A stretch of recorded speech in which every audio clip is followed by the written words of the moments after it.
सीधे आपको ले चलते हैं बीजेपी की प्रेस कॉन्फ्रेंस में। संबित पात्रा लोग हमारे नेता करते रहे हैं, ये हमने देखा है। और आज जब भाषा की मर्यादा तार तार हो रही है, आज जब माननीय प्रधानमंत्री जी और प्रधानमंत्री जी की 100 वर्ष की मां, जो आज हमारे बीच में नहीं है, जिनका लगभग 100 वर्ष की आयु में स्वर्गारोहण हुआ, उनके ऊपर जिस प्रकार की कटुता, जिस प्रकार की अश्लीलता और जिस प्रकार की भाषा का प्रयोग किया गया है, मुझे लगता है शर्मसार आज उस पार्टी को होना चाहिए जो पार्टी कभी अपने आप को भारत में स्वतंत्रता संग्राम से जोड़ती थी। वह पार्टी जो अपने आप को स्वतंत्रता संग्राम से जोड़ती थी, वो गांधी जी की पार्टी थी। और आज जो स्वतंत्रता संग्राम से अपने आप को तथाकथित रूप से जोड़ती है, मगर आज गाली वाली पार्टी बन गई है, वो महात्मा गांधी जी की पार्टी नहीं है। वह तथाकथित नकली गांधी परिवार की पार्टी है, जिनमें एक सेंस ऑफ एंटाइटलमेंट है, कूट कूट कर जिनमें अहंकार भरा हुआ है, जिनको लगता है कि भारतवर्ष उन्हीं का है।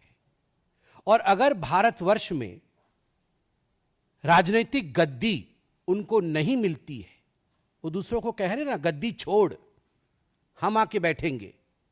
अगर राजनीतिक गद्दी उन्हें नहीं मिलती है, तो वो कुछ दिनों के बाद उस व्यक्ति को जो लोकतांत्रिक रूप से चुन के आता है, मुझे कष्ट हो रहा है, उसे मां की गाली भी हम दे सकते हैं। बिहार की जनता है, जहां से चाणक्य हुए, जहां से बुद्ध हुए, जहां से भाषा की प्रवाह बही है, जहां से ज्ञान और संस्कृति की प्रवाह बही है, वह बिहार की जनता इस प्रकार की भाषा को देख रही है, उसे परख रही है और उसका जवाब भी देगी।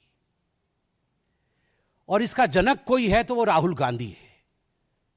दरभंगा की रैली से, मंच पर से जिस प्रकार से प्रधानमंत्री के मां के लिए कहा गया और प्रधानमंत्री जी के लिए कहा गया, उससे ठीक पूर्व राहुल गांधी जी के भाषण को आप सुनिए, उसका विश्लेषण करिए। लगभग 5-7 दिनों से राहुल गांधी जो भाषण दे रहे हैं, उस भाषण में प्रधानमंत्री को तू कह के संबोधित करते हैं। तू युद्ध बंद कर दे, 24 घंटे का समय दिया गया है, नहीं तो तुझे छोड़ा नहीं जाएगा, तुझे हम देख लेंगे।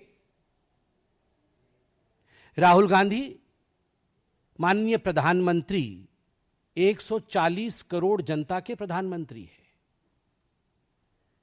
खिसियानी बिल्ली चाहे कितना भी खंबा नोच ले, याद रखिए, मर्यादा एक ऐसा विषय है जिसे भारतवर्ष पसंद करता है, और अमर्यादित भाषा और अभद्र भाषा को भारतवर्ष पसंद नहीं करता है। खेद के साथ कहना पड़ रहा है, यह पहली बार नहीं हुआ है। इस बार सदन के सत्र में मैं भी वहां मौजूद था, दुख हो रहा था। पूरे सत्र में जिस प्रकार की भाषा का प्रयोग, जिस प्रकार का स्लोगनियरिंग किया गया, वेल में खड़े होकर कांग्रेस पार्टी ने चोर चोर चोर चोर जिस प्रकार से हल्ला मचाया है और जैसी भाषा का प्रयोग किया है, खुद स्पीकर साहब ने भाषा के मर्यादा के तार तार होने का हवाला दिया था अंतिम दिन में लोकसभा में साइनाडाई होते समय। और यह पहली बार नहीं है जब आदरणीय प्रधानमंत्री नरेंद्र मोदी जी के लिए इस प्रकार के भाषा का प्रयोग किया गया है। 2012-13 से ही, और उससे पहले से, जब से उनमें एक पोटेंशियल नेता दिखा है कांग्रेस पार्टी को, एक संभावित नेता दिखा है कांग्रेस पार्टी को, तब से कांग्रेस पार्टी उनके ऊपर इस प्रकार के भाषा का प्रयोग कर रही है। मौत के सौदागर, नाली का कीड़ा, नीच आदमी, कॉकरोच, वायरस, भस्मासुर, रावण, दुर्योधन, ये सारे भाषाओं का प्रयोग, ये सारी गालियों का प्रयोग माननीय प्रधानमंत्री नरेंद्र मोदी जी के लिए हुआ है। सोचिए, किस देश में, हमें कहती है कांग्रेस पार्टी की ये तो हिटलर शाही है, ये तो डिक्टेटर है। किस देश में, पूरे विश्व के किस देश में, जो लोकतांत्रिक देश है, किस देश में उनके राष्ट्राध्यक्ष के लिए इस प्रकार की भाषा का प्रयोग किया जाता है? नीच, नाली का कीड़ा, कॉकरोच, वायरस, मौत का सौदागर, किस देश में होता है? उसके बाद ये कहते हैं यहां हिटलर शाही चल रही है। आप सोचिए, अगर इतना गाली देने के बाद इन्हें लगता है ये हिटलर शाही है, तो यदि इनको इनको लोकतंत्र दिया जाए, सही मायने में जो इनके हिसाब से लोकतंत्र है, तो केवल मारना ही बाकी रह जाएगा। और एक बार तो इन्होंने नारा दिया था, मोदी मर जा तू, मोदी मर जा तू।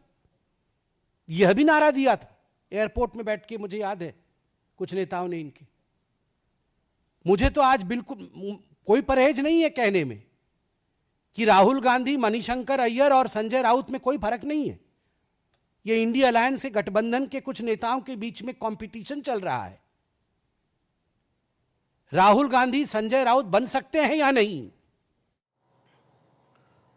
तो बीजेपी ने जोरदार पलटवार किया।